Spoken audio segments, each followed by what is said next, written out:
Hey everybody, thanks for joining.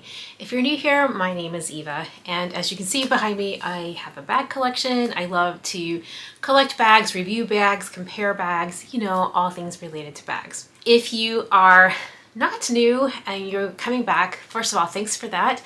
You might be wondering why I'm sitting here in a different filming position, and basically I'm trying to avoid the sun. So I'm trying a different setup here. So in today's video, I'm going to tell you about some bags that I've sold recently and why. All right, so let's get started. I don't know if any of you make deals with yourself, but here's the situation. Back several months ago, I bought a luxe bag that I obviously didn't need, but I totally fell for it.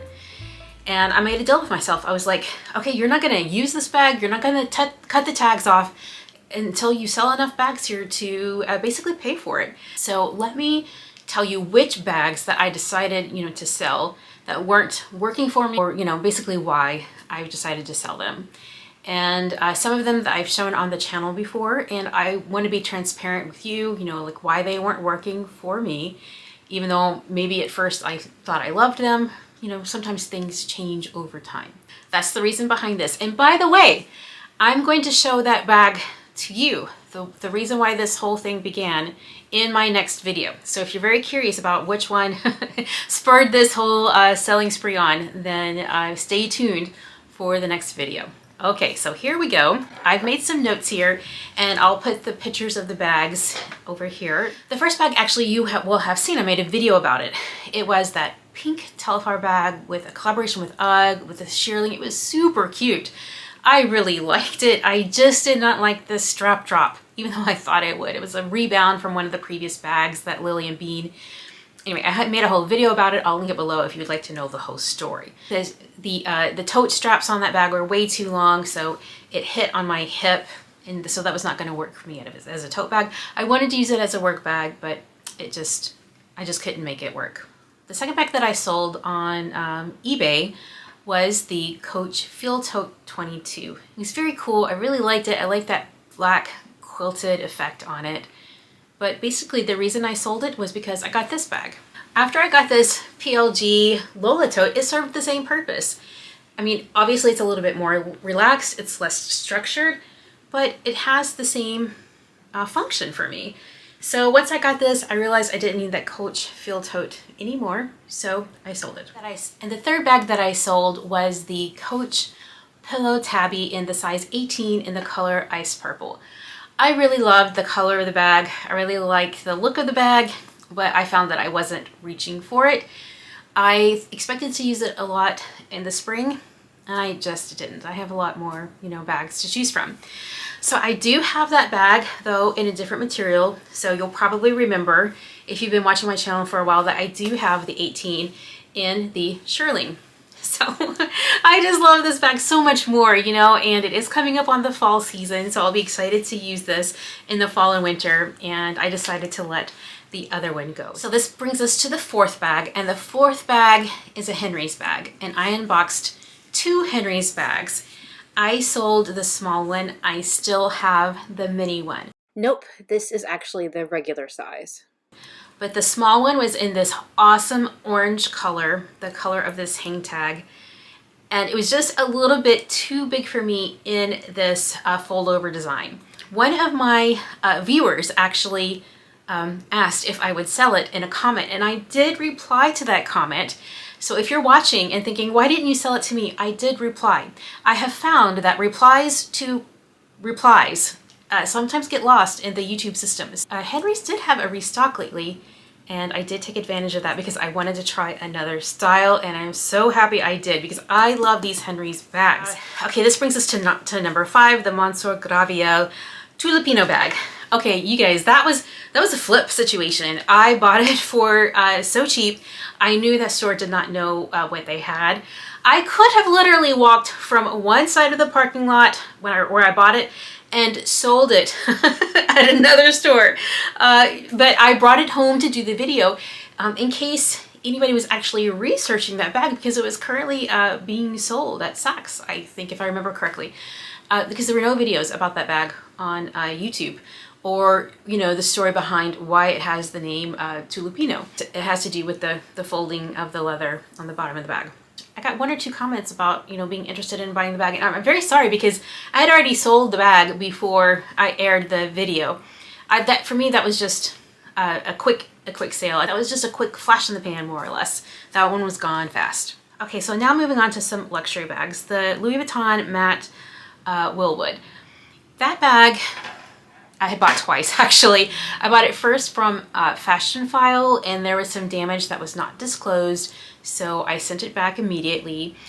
But I liked the bag a lot, so I bought it again, significantly cheaper, from a Japanese reseller. Thank goodness I got a much better price on it, because after I started using it, even though I like the exterior so much on that bag, I really like the material. It's like vernis, but not shiny.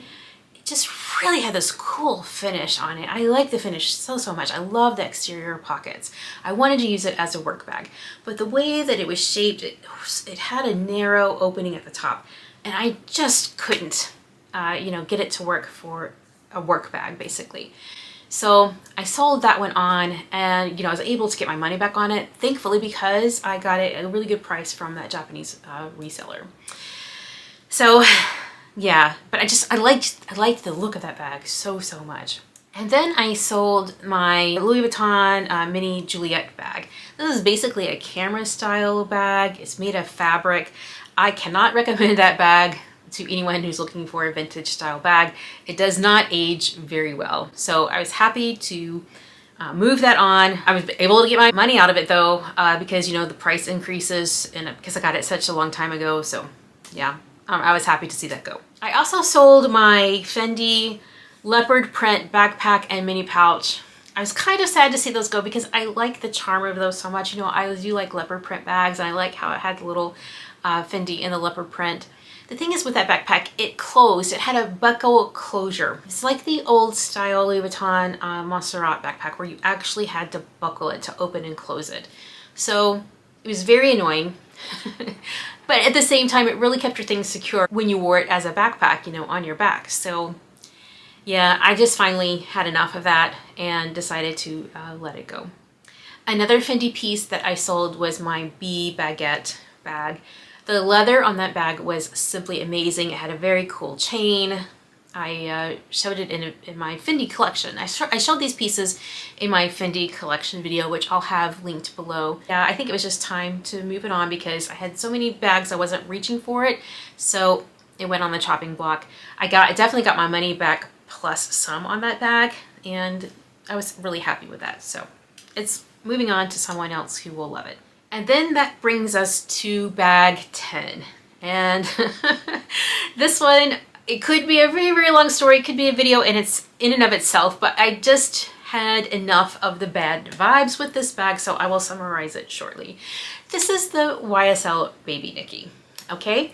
And I bought it from The Real, and this is the one time I think that The Real really got me. Their description, it said that it had moderate corner wear, but does this look like moderate corner wear to you? No, this looks like significant corner wear. It really does. And usually when there's a discrepancy, I've been able to call and say this was not, you know, as described, and I've been able to talk to customer service and show them my picture and say this is not as described, and been able to get a return label. Well, this is the one time where that did not happen, and I was on the phone with customer service for over an hour, and they did not grant the return. And I was really not happy about that. So I sat on this for a while, and finally I thought, who else do I know that has this bag? And Erin, the handbag housewife. So I sent her the photos and got her advice about what products to use, you know, on the corners to make them in better shape. So I tested out the products on a beater bag that I had that also had corner wears, you know, on a much cheaper bag, and I saw some good results. So then I got up the nerve to actually work on that Baby Niki. It did definitely improve the corners. Then I took the photos, submitted it to Fashionphile, and I put in the notes that the bag did have corner wear. And I was so pleasantly surprised that they sent me an offer that was the same price minus $50 of what I paid. to the real real. I took that offer and I took my check straight to the bank. So that brings me to the end of my list. And when I did my calculations, after all that selling, I actually had more in my bag balance than what I needed actually to be able to cut the tags and feel really, really good about my deal with myself. Like I mentioned, I will show you in my next video what bag I bought that made me start selling, you know, all these bags. So I have to say that it felt really good to, you know, move some things along, so much so that I've decided to have a fall vlog sale next week. So if you are interested, definitely check back next week. And thanks for watching today's video.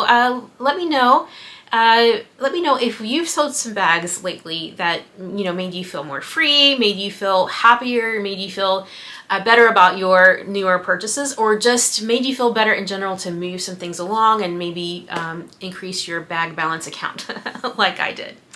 All right, well, thanks so much for watching, and I hope to see you next time. You take care. Bye.